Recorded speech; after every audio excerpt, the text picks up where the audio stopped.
in Luke chapter 14, we come across a situation where Jesus finds himself under scrutiny. Now, he is always under scrutiny, but this time it's really pointed out in detail by the writer Luke.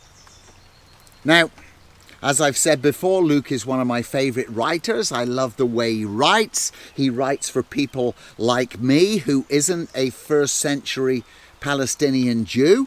And so he writes for Gentiles, people like me, people like most of you. And he writes in a way that points different things out. Now, in Luke chapter 14, poke myself in the eye there with my glasses. This is what it says. Luke chapter 14. Verse 1, one Sabbath day. Now, we've got to stop just quickly. This is a bit of a Lukeism. Luke, all the way through his gospel, uses the phrase one day, or a certain number of days before the feast of Passover, or he says one Sabbath. It is a Lukeism that he uses. Often he says, and it's just one day. And it sounds random, but it never is. But this time he says one Sabbath day. So it's important enough to Luke to actually point out that this is a Sabbath. Now, it does say in the Bible that for some people, they treat one day more special than another. And then it says that other people treat all days as special, all days the same. And now I've often heard people say, so it doesn't matter then if I don't treat a certain day as special. But that's actually not what the text says. It says some people treat all days special. Some people just treat one day as special, but don't judge people on it. It doesn't say, hey, treat them all like garbage. It doesn't say that. It doesn't say treat them all as ordinary. It gives an inference that we're supposed to treat every day as special. But Luke deliberately points out that this is actually a Sabbath.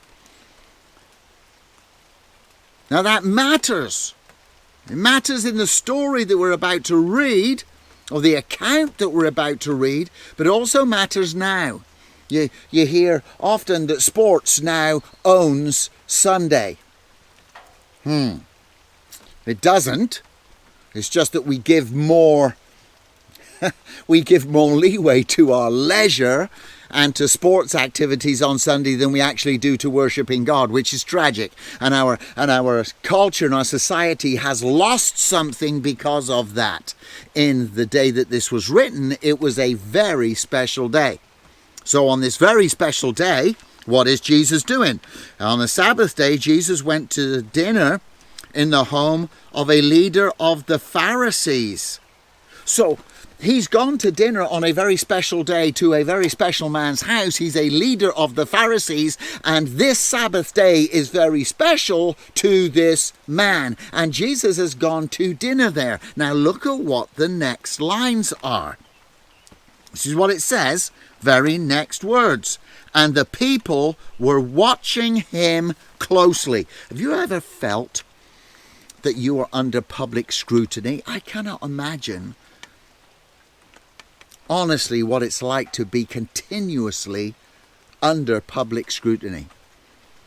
Every word analysed and taken to pieces, every sentence deconstructed to see if there's a hidden meaning between the lines. And people are doing this with Jesus all the time. In fact, it still happens today, and people frequently misquote him and frequently twist the words that come out of his mouth.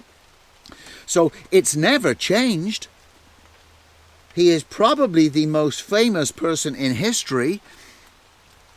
And even in his own day, he was being watched closely wherever he went. And they're watching him closely. It sort of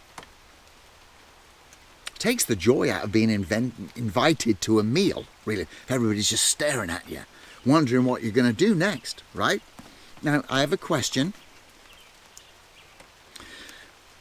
What's the difference It's a brain question for us to mull over. What's the difference between a parable and an actual event? What's the difference between recording an event and historical writing? You see, the story we're about to read isn't just a story. It's not a parable. It's not an illustration. This is reporting on an actual event that took place. Now, we can often get in trouble if we don't realize what style of writing we are reading in the Bible. If you treat a parable as if it's fact and reporting on an actual event, you can end up in some quite serious error. But if you treat an event as if it's a parable and a made-up story, you can also end up in some quite serious error. So we have to know the genre of the writing that we are reading. And this is not a parable. This is reporting. This is Luke talking to eyewitnesses who were there, who saying, okay, what happened? Whose house was he at? What day was it on? And he writes all this stuff down for us. This is an event. It's not an illustration, and it's not just a story, although it's told in narrative story form. It is pouring with rain at the moment, and I've tried to seek out some cover, but every now and again a giant drip comes and smacks on me and splashes on my neck. So forgive me if I keep adjusting my collar so that the water doesn't go down my neck. Okay, so one day everybody's watching him. Verse 2, there was a man there whose arms and legs were swollen.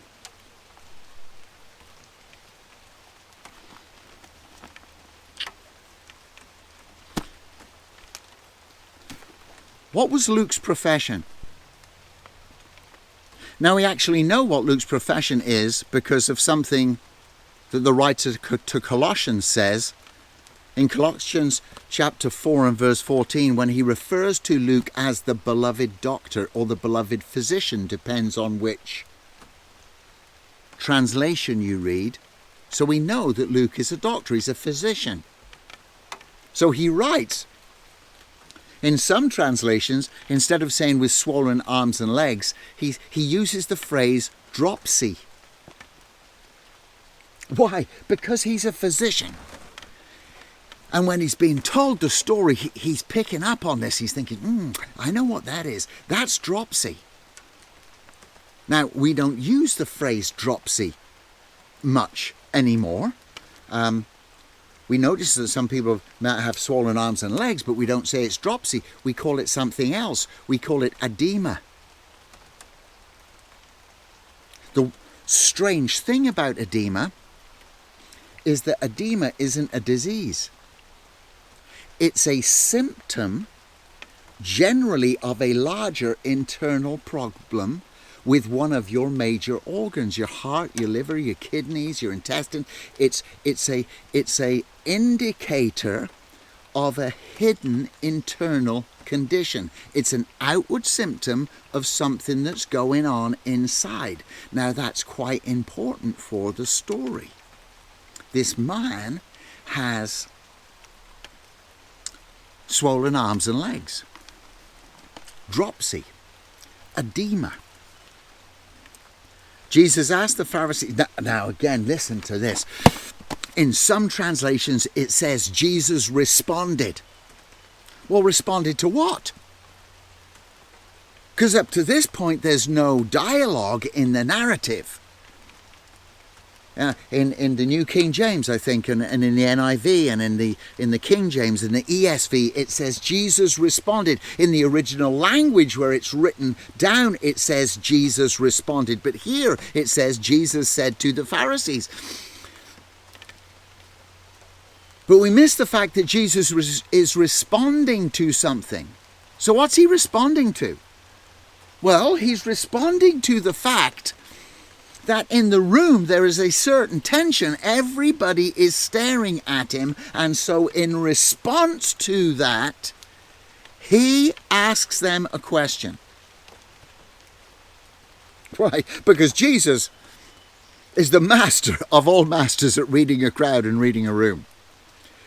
He also has the word of knowledge, the gift, and all that. He knows what's going on around him. And in his response, this is what he says. Jesus asked the Pharisee and the experts of religious law, so he questions them on their expertise. Is it permitted in the law, experts of religious law, to heal someone on the Sabbath day or not? Simple question, not a trick question. Is it permitted in the law that you can heal somebody on the Sabbath day? Or in other words, is it permitted in the law that you do good to anybody on the Sabbath day? Of course, me and you would just say, well, of course it is. That's the very essence of the law. Love the Lord your God with all your heart, with all your mind, all your soul and all your strength, and love your neighbour as yourself. In other words, do good to them whenever you can, regardless of the day. For them, they refuse to answer. No response. No response. No words. No response, no movement, nothing. They know the answer. They're not, no response. When they refuse to respond, what does Jesus do? He's just going to push their buttons. When they refused to answer, Jesus touched the sick man and healed him and sent him away. What did he do? Did he heal his symptoms? Or did he heal what was going on internally? It doesn't say that his arms and legs returned to their normal size. It doesn't say that. He said he healed the man. This man has external symptoms that are caused by an internal problem. And Jesus deals with both because he heals the internal problem that is causing the external symptoms. That is always how Jesus works. He deals with our innermost problems. You see, we all have issues. We all have problems. Some of them are visible, some of them are not. And Jesus deals with both, especially here in this miracle. Now my outworking of temper, my outworking of lack of patience, those are all indicative of a heart issue that I may have. And Jesus deals with my heart issue first so that the externals can then be remedied as a symptom. He deals and heals this man and sends him away. It's a done deal. But you see, there's another group in the room, and again, this is a Lukeism.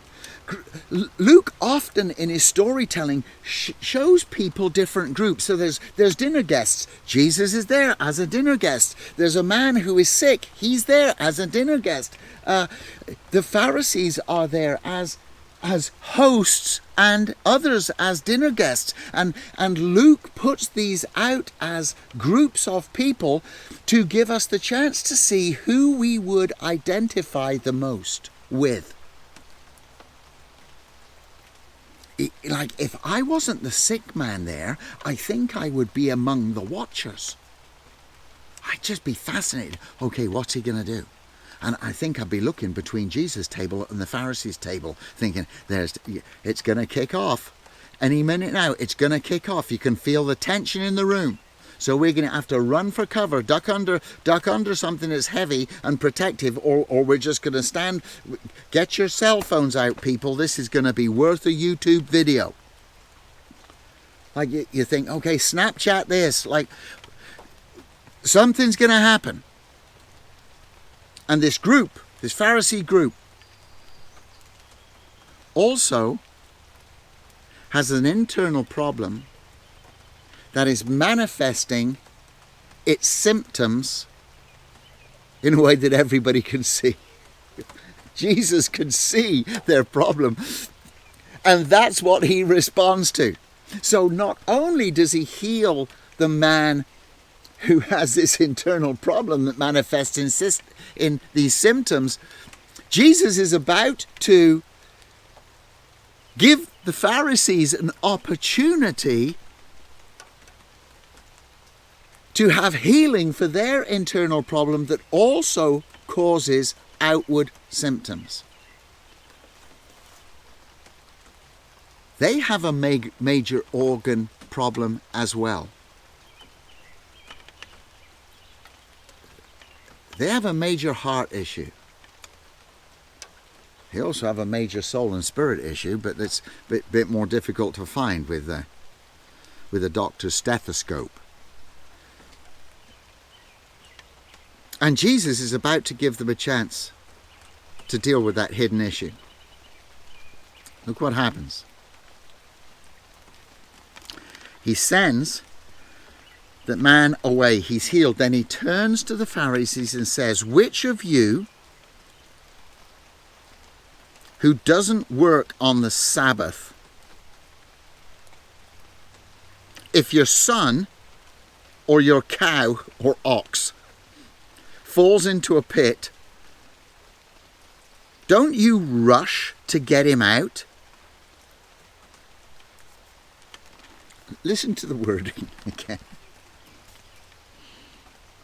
Some translations have different things. And again, in the original, I hate to geek out on the language, but in the original it matters to me. If your son or your ox is what's in the original. If your son or your ox falls into what, like really, like son or ox? Why doesn't it say son or daughter? Or your wife or your son, or your daughter and your wife? Like if they fall into a pit, why does it say your son or your ox?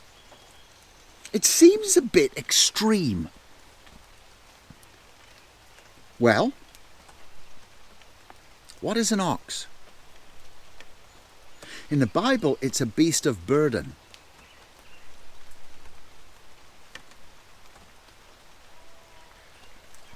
Your son is your heir. He's the pride of your life. He's your heir. He's the one who will cause succession to your family line and family name.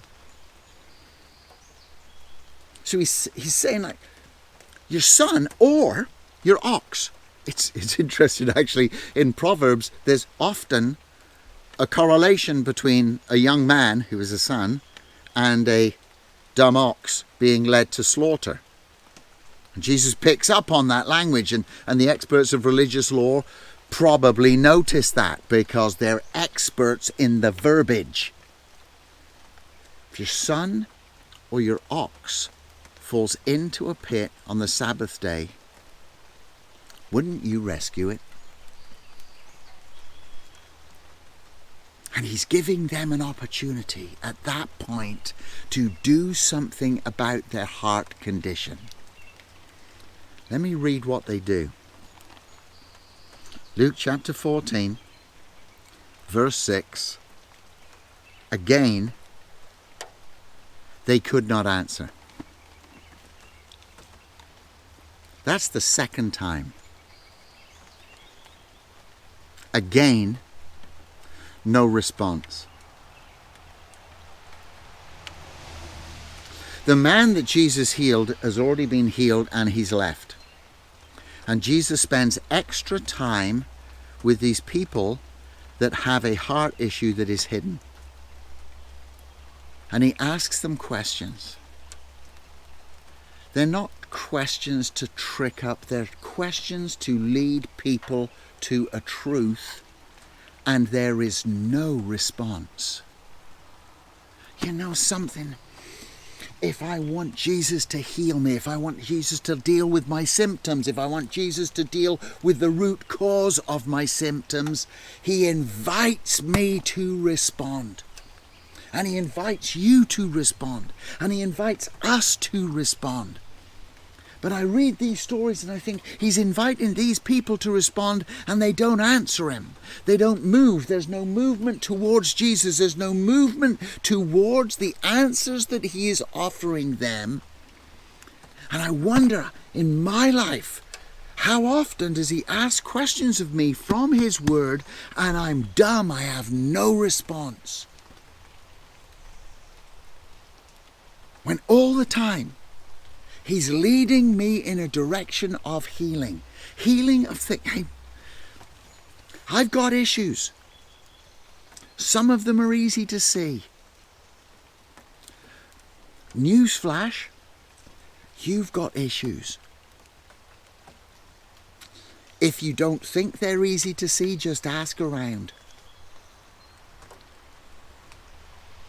But then we have other issues that are deeply internal, that we guard, that we keep people away from. And Jesus wants to lead us to a place where they get dealt with. And he's waiting for a response from us. These Pharisees have no response. One man walks away healed. These Pharisees go away in their same state and end up plotting to kill Jesus, to keep him quiet.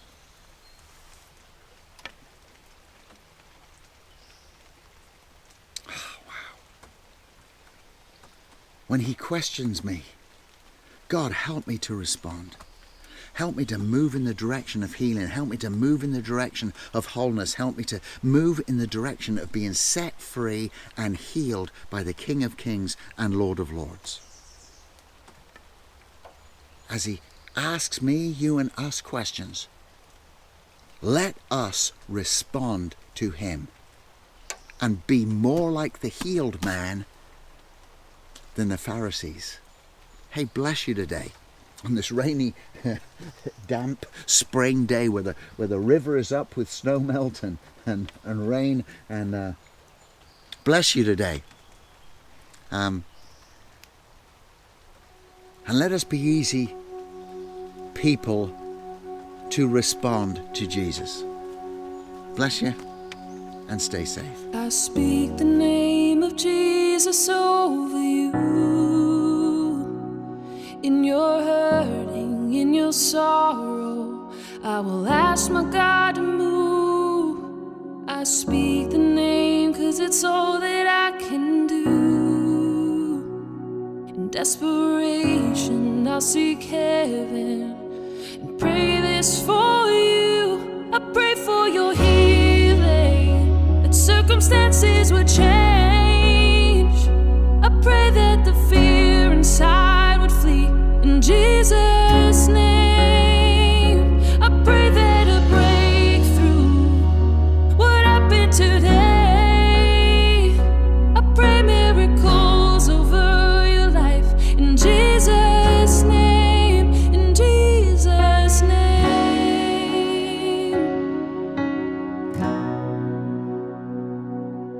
I speak